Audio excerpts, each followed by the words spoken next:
Hi friends, ఈరోజు నేను oats upma తయారు చేయ విధానము చెప్తున్నాను. ఇది షుగర్ పేషెంట్స్కి చాలా ముఖ్యమైనది. డైలీ మీరు ఈ షుగర్ పేషెంట్స్కి ఓట్స్ ఉప్మా, ఓట్స్ జావా ఇలాంటివి పెట్టవచ్చును.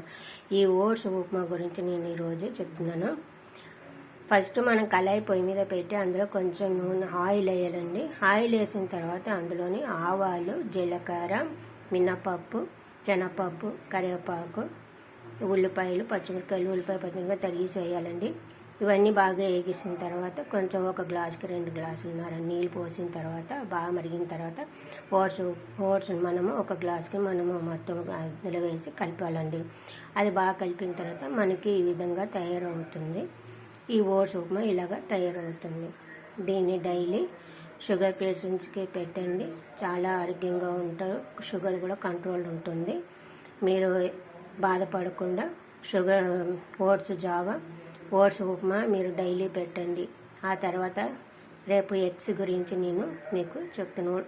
ఎగ్స్ కూడా మనము డైలీ షుగర్ పేషెంట్స్కి పెట్టాలండి. వాళ్ళని ఈ షుగర్ పేషెంట్స్ చాలా జాగ్రత్తగా చూసుకోవాలండి. లేకపోతే వాళ్ళకి షుగర్ పెరిగిపోయి లేనిపోయిన అనారోగ్యాలు ఇంకా ఎక్కువ అయిపోతాయి. కాబట్టి మనం ఈరోజు ఇక్కడి నుంచి మీరు ఇది ఆలోచించిన తర్వాత డైలీ పేషెంట్స్కి, షుగర్ పేషెంట్స్కి మీ ఇళ్ళల్లో ఎవరికైనా ఉంటే ఈ ఓట్స్ జావా డైలీ పెట్టండి. రేపు రాగి జావ గురించి మీకు చెప్తాను. Okay, bye.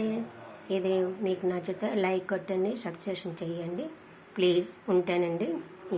కమలా పేషెంట్స్.